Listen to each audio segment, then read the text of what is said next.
E a gente traz informações aqui a respeito da presença, do presidente Lula na China, no evento da CELAC. Lula faz um discurso exatamente no encerramento desse fórum da CELAC, cumprindo a agenda no último dia de viagem dele após passar pela Rússia, no fim de semana. Lula está agora discursando na China, na CELAC. Vamos ouvir um trechinho. Governadores, parlamentares e empresários aqui presentes reflete a importância que atribuímos à comunidade de futuro compartilhado por um mundo mais justo e um planeta sustentável. É importante lembrar que em 50 anos de relações bilaterais, nosso comércio evoluiu de maneira extraordinária. Só para se ter ideia, o nosso comércio de 2003 até 2025, cresceu aproximadamente 30 vezes. Saímos uma demonstração de que o potencial da relação entre China e Brasil é inesgotável. Na última década, a China saltou da 14ª para a 5ª posição no ranking de investimento direto no Brasil. Trata-se do principal investidor asiático em nosso país, com estoque de mais de 54... Esse, portanto, um trechinho aí da fala do Lula no encerramento do evento da CELAC. Na China, o presidente defendendo também integração entre os países da América Latina, forte parceria estratégica com a China durante esse discurso também. O governo chinês, por sua vez, também falou a respeito das tarifas promovidas pelo Donald Trump, sem citar o Donald Trump, mas falou na possibilidade de um isolacionismo e também o fim do multilateralismo, numa clara referência àquilo que tem sido feito pelo governo do Donald Trump. E nós temos aqui mais um trecho do que disse o presidente Lula nesse discurso. Vamos conferir. Ou nós nos juntamos entre nós e procuramos parceiros que queiram junto conosco construir um mundo compartilhado, ou a América Latina tende a continuar sendo uma região que representa a pobreza no mundo de hoje. É importante que a gente compreenda, não depende de ninguém, não depende do presidente Xi Jinping, não presidente dos Estados Unidos, não depende da União Europeia, depende pura e simplesmente se a gente quer ser grande ou a gente quer continuar pequeno. Lembrando que, além de Lula, tivemos a presença do Gabriel Boric, do Chile, também Gustavo Petro, da Colômbia, outras autoridades participando dessa reunião da CELAC. Voltamos a reunir aqui os nossos comentaristas, a Deise Ciocari e o José Maria Trindade. Zé Maria, nessa presença do Lula por lá, ele falou muito do multilateralismo que tem que estar presente, assim como o Xi Jinping falou também que a questão individual e o protecionismo não levam a lugar nenhum, em claras referências às ações desenvolvidas pelo governo do Donald Trump. A impressão que dá, Zé, é que essas tarifas do Donald Trump acabam impulsionando alguns países para o colo da China, não? Exatamente. O mundo, ele tem um movimento muito pendular, de um lado e de outro, O globalismo chegou, avançou, quando todos achavam que iam tomar conta, que não haveria nem fronteira entre países, aí se recua. Primeiro guerras e depois Donald Trump, que mudou o eixo do mundo, politicamente, economicamente e culturalmente até. E agora essa viagem do presidente Lula e comitiva, ele não foi sozinho, Levou ministros, levou empresários, representações fortes daqui do Brasil, num momento muito sensível. E aí a tentativa é exatamente de aproveitar esta brecha, esta rediscussão das fronteiras econômicas mundiais.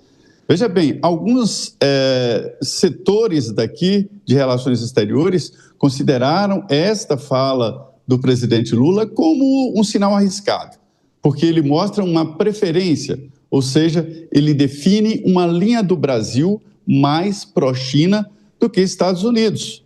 E isso preocupa alguns setores, porque acham que o Brasil tem que ficar exatamente nas relações totais com os Estados Unidos, nosso parceiro de séculos, E também a China e novos mercados que estão sendo abertos, O presidente Lula usou uma palavra, uma frase muito característica, dizendo que o Cone Sul do mundo, do globo, deve se unir, ou seja, se unir contra o Cone Norte. E ali estaria a tentativa dos Estados Unidos de continuar hegemônico no mundo. Então, é uma viagem muito importante e, segundo avaliações aqui que eu fiz, no sentido de que o presidente Lula, desta vez, pode trazer coisas concretas, porque até então eram promessas de investimentos e tal, agora não, há assinaturas de investimentos no Brasil.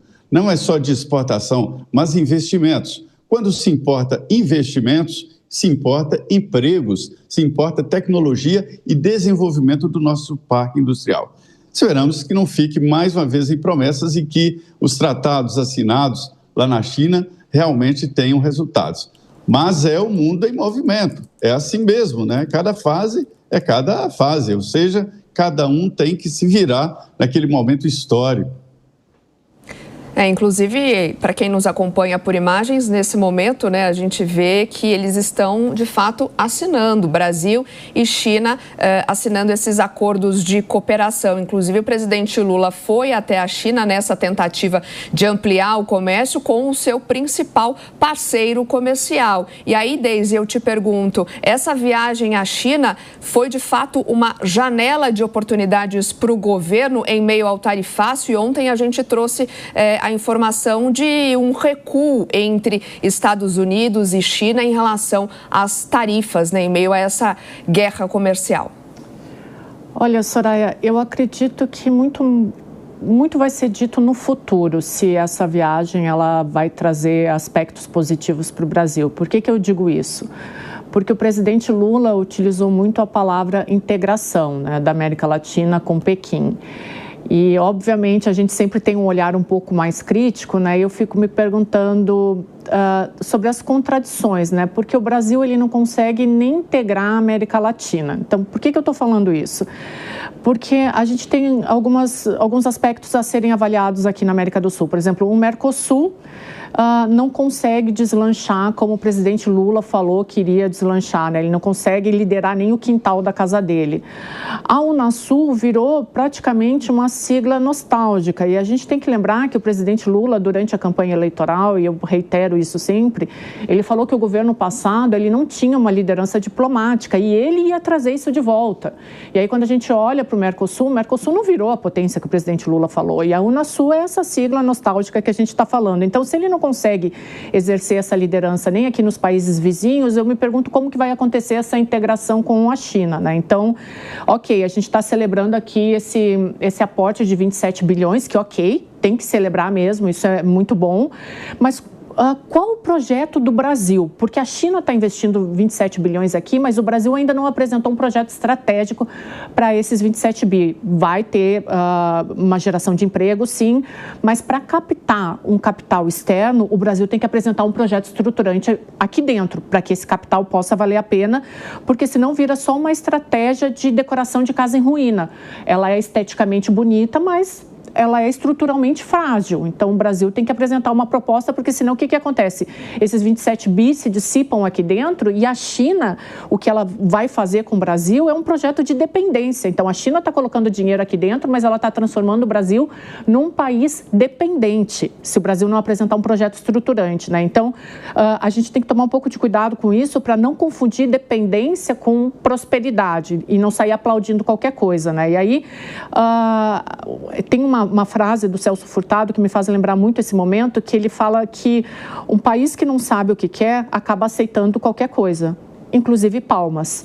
Então, por isso que eu te digo, Soraya, eu acho que o futuro vai responder o que essa viagem da China para o presidente Lula, ela vai indicar para o Brasil, porque não adianta, de novo, essa crise entre China e Estados Unidos, ela pode ser boa para o Brasil, mas o Brasil tem que apresentar projetos estruturantes e não a curto prazo, como sempre tem feito. Então, vamos esperar aqui os próximos meses, espero que o Brasil saiba aproveitar essa oportunidade.